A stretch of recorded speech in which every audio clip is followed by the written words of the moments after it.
कर्मदंड मराठी वर्त लढा सत्याचा चॅनल लाईक शेअर सबस्क्राईब करा. ಬಂಧುಗಳೇ, ನೀವು ನೋಡ್ತಾ ಇರೋದು ಕರ್ಮದಂಡ ನ್ಯೂಸ್ ಚಾನೆಲ್ ಮರಾಠಿ. ಇದೀಗ ನಾವು ಬಂದಿರೋದು ಶಿವಯೋಗಿ ಸಿದ್ದರಾಮೇಶ್ವರ ಅವರ ಶಾಖಾ ಮಠ ಅಚಲೇರಿ ಗ್ರಾಮಕ್ಕೆ. ಇಂದು ಅಲ್ಲಿ ಅದ್ಧೂರಿಯಾಗಿ ಲಕ್ಷ್ಮೀದೇವಿಯ ಮೂರ್ತಿ ಪ್ರತಿಷ್ಠಾಪನೆ ಹಾಗೂ ಕಳಸಾರೋಹಣ ಕಾರ್ಯಕ್ರಮವನ್ನು ಹಮ್ಮಿಕೊಳ್ಳಲಾಗಿದೆ. ಇಲ್ಲಿ ದಿವ್ಯ ಸಾನ್ನಿಧ್ಯ ವಹಿಸಿರತಕ್ಕಂಥ ಪೂಜ್ಯರ ಹೆಸರುಗಳು ಈ ಗುರುಗಳು ಹೇಳುತ್ತಾರೆ. ಲಕ್ಷ್ಮೀ ದೇವಿಯ ಮೂರ್ತಿ ಪ್ರತಿಷ್ಠಾಪನೆ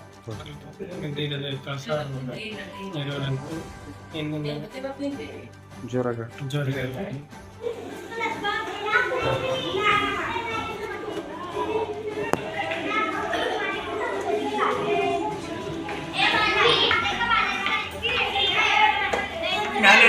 ಎಲ್ಲ ಸಕಲ ಸದ್ಭಕ್ತರ ಅಂತರಂಗದಲ್ಲಿ ಬರುವ ಪರಮಾತ್ಮನ ಚಿತ್ತನೆ ಸರ್ವೇಶ್ವರ ದಿವಸದಿಂದ ಕನಸು ಉಳಿದಿತ್ತು. ಅದು ಶುರು ಮಠ ಬಂದನ ಪಟ್ಟಾಧಿಕಾರ ಆಗಿ ಈಗ ಭಾಳ ದಿವಸ ಆಯಿತು. ಅಪ್ಪವ್ರು ಅಪ್ಪಣೆ ಕೊಡ್ಲಿ ಅನ್ಕೋತ ಕೂತಿದ್ವಿ ರೀ. ಮೊನ್ನೆ ಅಪ್ಪಣೆ ಕೊಟ್ರು, ಮಾಡಿ ಮಗ ನಿನಗೆ ಏನು ತಿಳಿತದ ಹಂಗೆ ಮಾಡಂದ್ರಿ. ಆದ್ರೆ ಅಪ್ಪವ್ರು ಇದ್ದಾಗ ಕಳ್ಸೋಣ ಆಗಿದ್ದಿಲ್ಲ ರೀ. ಏನು ಸುಮ್ಮ ಹಂಗೆ ಕುಂದಿಸಿರ ಅದು ಮುಂದೆ ಏನು ಮಾಡ್ಬೇಕಂದ್ರೆ ಏನು ಬಿಟ್ಟು ಗೊತ್ತಿಲ್ಲ. ಬಟ್ ಅವರು ಮಾಡಿರ್ತಕ್ಕಂಥ ಸಂಕಲ್ಪ ಏನಪ್ಪ ಅಂದ್ರೆ ಇವತ್ತಿನ ಇಂಥ ಒಂದು ಪೂಜ್ಯರ ಸಾನ್ನಿಧ್ಯವೊಳಗೆ ನಡೆವೇರಿಸೋದಂದ್ರೆ ಗುರು ಸಿದ್ದರಾಮ ಇಲ್ಲೇ ಅದಾನ ಅಂತ ನೀವು ತಿಳ್ಬೋದು.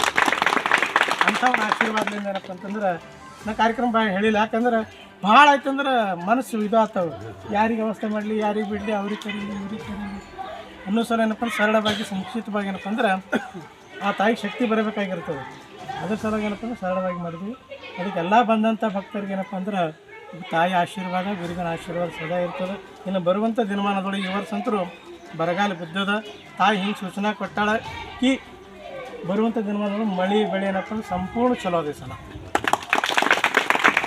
ತಾಯಿ ಆಶೀರ್ವಾದದಿಂದ ಮಳೆ ಬೆಳೆ ಎಲ್ಲ ಚಲೋ ಆಗ್ತದೆ ಅಂತ ಮತ್ತು ನಮಗೆಲ್ಲರಿಗೆ ಹೇಳಿ ಈ ಕಾರ್ಯಕ್ರಮಕ್ಕೆ ಪಾಲ್ಗೊಂಡಂಥ ಎಲ್ಲ ಭಕ್ತರಿಗೆ ಅಂತಂದರೆ ಗುರು ಸಿದ್ದರಾಮನ ಆಶೀರ್ವಾದ, ಪರಮಲಕ್ಷ್ಮಿ ಆಶೀರ್ವಾದ ಹನುಮಂತನ ಸದಾ ಇರಲಿ. ಪೂಜಾರ ಪರವಾಗಿ ಏನಪ್ಪ ಅಂದ್ರೆ ಋತೇಶ್ವರ ಪರವಾಗಿ ನಾನೇ ಏನಪ್ಪ ಅಂದ್ರೆ ಮುಗಿಸ್ಬಿಡ್ತೀನಿ ಕಾರ್ಯಕ್ರಮ.